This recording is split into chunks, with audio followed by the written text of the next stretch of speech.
Today I'm going to show you my office studio, which I'm actually sitting in right now, and I'm going to show you the inventory room where I work out of and the changes I would like to make this year and whatnot, but we'll get to that in a moment. But first, I need my coffee. Let's go get it.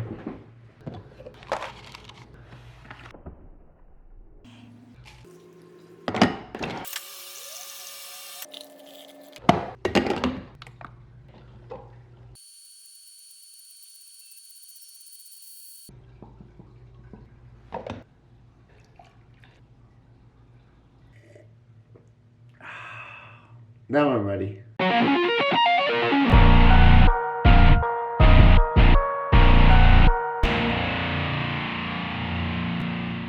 Before we move on, I just want to comment on my coffee mug. It's hiking people. The reason for that is because my wife and I are avid hikers. We hike pretty regularly, and when we do, we most of the time record our hikes. We do have another YouTube channel called Backyard Hiker. If you just type in Backyard Hiker on YouTube, it'll come up. We have over like 100 videos. And if that's something that's interesting to you or something you want to check out, please feel free to do so. The link is below in the description. Okay, moving on. We're going to talk about my office studio. Here you can see that I have my 4 monitors. It's really 3 monitors and then a playback monitor right above. You can see that it's actually just a television set. You're probably wondering, why do I have 3 monitors and a TV set in my office for an eBay business? Well, it wasn't built for my eBay business. It's like this because I used to be a film editor when I lived in Los Angeles for 15 years. But I will say this, there's no such thing as having too many monitors. I mean, having all the real estate or more real estate on your computer to work around and have different monitors doing different things is extremely helpful in doing anything. I mean, especially even with eBay. So over here you can see I have my green screen. It's lit up by the light behind the mannequin itself. You probably ask, why do I have a green screen instead of like a whiteboard or white curtain? I used to go with the white curtain. I went with the green because when I do the clothing on the mannequin, I mask out the background. Or I should say, I key out the background. So it's much easier to keep all my photos consistently with the white background. As a matter of fact, all my items, if you go through my store, everything is consistent, whether if it's clothing or if it's regular items, they all have white backgrounds. So using the green screen, I'm able to just take some shots, simple shots of the clothes, put it into Photoshop, and just key out the green, boom, white background. That is just something I always wanted to keep consistent within my store, was to have the white background. 2 reasons for that is because, one, because eBay had always told us that if your items had the white background, then they have a chance of going like on Google searches and stuff like that. If there were any other colors, Google wouldn't advertise it. It wouldn't come up in their searches. Whether that's true or not, I have no idea. The second reason is because I just like the consistency. I just like the look, that no matter what item the customer looks at, they're seeing the same white background, they're seeing the same cleanness in the background, which is just white. And so it's just consistent. It's just like their eyes are not always changing to different colors, different backgrounds. It's just easier. Lastly, in this room, I have my whiteboard set up. This is where I shoot my items, my regular items, my regular non-clothing items. Again, you have a white background. I guess it would be kind of cool if I had these boards as green and then I could just key out the background. It would be just as easy, if not probably easier. But with the white board, instead of keying or masking around the object or the item itself, I just bring up the whites in the photo, and then it just gives it that look like a solid white background. It's really that simple.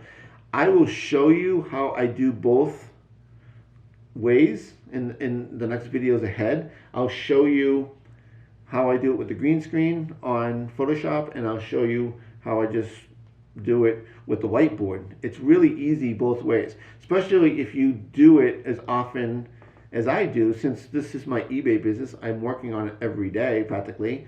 So every day I'm in Photoshop just doing these changes, and it happens very, very quickly, and you get excellent results.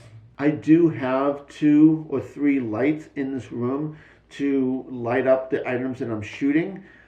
Many of you might look at these lights and wonder why they're not diffused or why there's no umbrellas on them. I do have diffusion and I do have the umbrellas for them, but they just seem to work better. Just let them go. I don't need to control the light in here. I mean, we're not shooting a movie. We're just shooting items. There's no reason to make this more difficult than it is. So just having the open light source and just let it blast everywhere is just fine. I'm not trying to create shadows and beautiful images and all that stuff. Just having basically a light that just lights up everything is good enough for these eBay pictures. There's no reason to get all cinematic with them because it's not something that's going to be permanent, right? I mean, as soon as you sell something, the photos are gone, right? So it's just temporary. They're just temporary photos. So there's no need to go the extra mile into putting this awesome, lighting to your items. There's no need for it. Lastly, you can kind of see that I have just some inventory that I kind of keep in this room that I want to list. But once it gets listed, it then goes over to the inventory room, which we're going to head over to next. We're now in my inventory room, as you can see right behind me. So this is the 3rd bedroom in the house that I live in, which is my storage. It's pretty small. It's the smallest of the 3 rooms of the 3-room house that I live in, but it works for what I want to do. For now, it seems as though I'm kind of running out of room, but it's mostly because my stuff is not organized correctly. I was originally just throwing stuff on the shelves without any organization. For many people that would actually look at this would probably think it's one big mess. I kind of look at it like if you walk into someone's house, it's a complete mess. To you, it would be a major mess, but to them, yeah, it's a mess, but they know where everything is. And so I know where everything is in this room, although it seems kind of messy on the shelves. I'm going to actually go to the system that I see other resellers doing, where you have a box like A1, and then you go to box 2, which would be B1, and C1, and then D1, and so on. I don't know why it took me almost 4 years to get to this point, but I am now, because it's getting really out of control, especially the smaller things. It's just kind of falling into the rest of the mess. It needs to be done. I'm going to do it soon. I know, again, this is like an old technique. Again, I've seen people doing this when I first started doing this, and for whatever reason, I just never done it. I never did it. Closet to the inventory room where I have my eBay tape. I got some envelopes up on the shelf, and then down below here is just some more inventory in those boxes there. I think mostly stuff that I haven't even listed yet is back there, and then this is where I would put my going out mail. This is my working table right here. This is where I pack all my items and make sure that it gets out in time, of course. Below here is more envelopes and boxes. I have more of my boxes and stuff outside in the garage. And here's my envelopes shelf that I designated for that for now, but I'm probably going to move that to some other area. That box right here is something I just sold, and we're going to talk about that in a moment. Alright guys, this is the box that I wanted to show you, and these are the Norman Rockwell bells. They're glass. There's 20 of them in this box, and I just sold them, and I have to package them up now. I did sell another set of these sort of bells, but they were the Christmas versions right before Christmas. They ended up going to Maryland, and apparently they made it there safely, and I packaged them really well because I did not hear back from them. So here's another look at those bells. There's actually 12 of them. I got confused. I thought there was 20, but there's 12 of these bells in this series. I think I was thinking earlier before because I originally had over 20 of them. I sold 12 of the other set. This is one set. Then there's one extra one that I ended up selling as well. So this is the last of the bells. So there's 12 of them here. We're just going to bubble wrap them. Just roll them up. Just like this. Just like that. Grab my tape. I'm just going to turn it.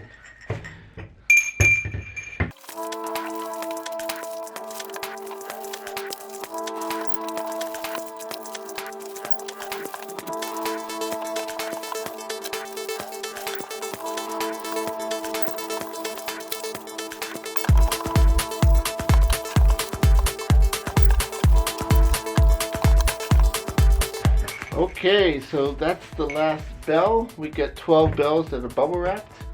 Now we're going to take these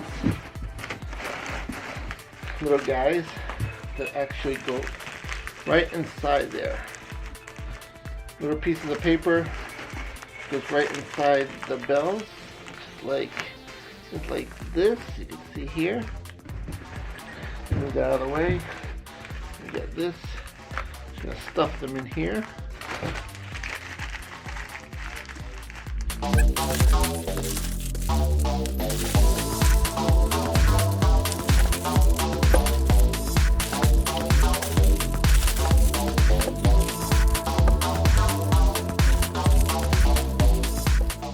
Okay, so now all the bells are stuffed.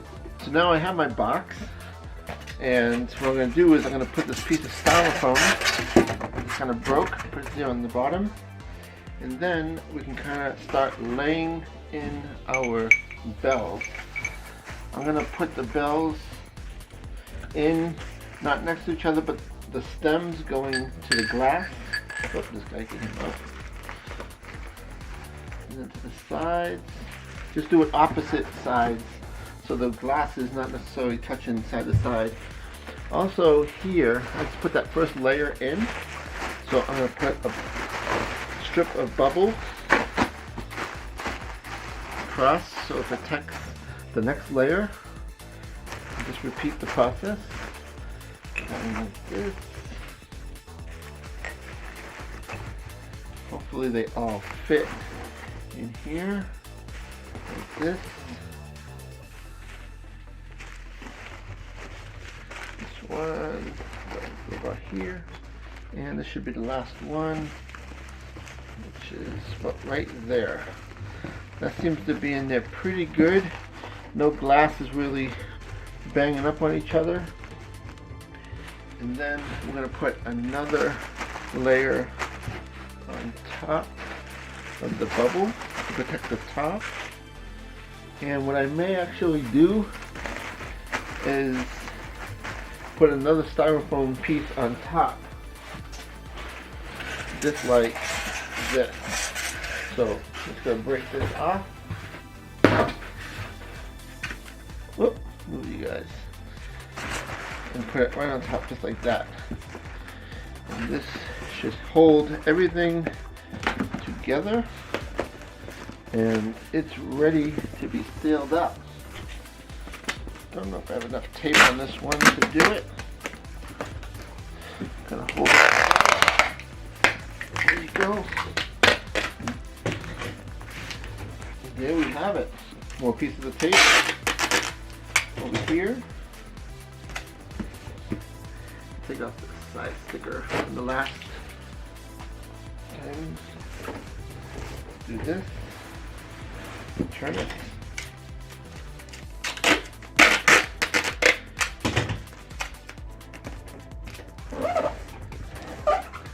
great. I'm just going to put one more piece of the eBay tape on.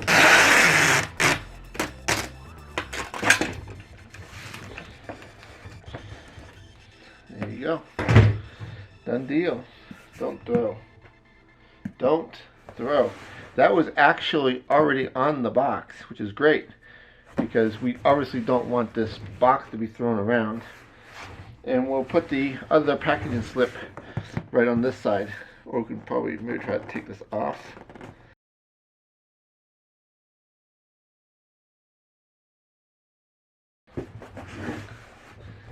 That's enough.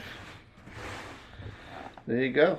I like going FedEx with these kind of packages because if anything ever happens with it, FedEx is pretty good with their claims versus like USPS. USPS can take forever for their claims. I've had a lot of problems in the past with FedEx, with things either getting broken or lost, and FedEx has always come through and refunded me, for the losses that I've had for the packages. So I feel more secure going with FedEx, even though with the FedEx it's a pain in the ass because this whole shipping thing with eBay where it delays the payment and you get hit with those fees later. But if you're not sending as many things out per month on FedEx, it's not a bad deal, and it's usually much cheaper. So this is definitely going FedEx. So thank you all again for watching my video. If you like this video, please give it a thumbs up. Please subscribe if you want to see future videos. Again, I'm going to try to put these out 1 to 2 times a week. It just all depends on how busy I am. Or it also depends on what I get in. And if I get in something really cool and I want to share with you guys, I'll shoot a quick video and show you it. Until then, thank you again for watching, and I'll see you on the next one.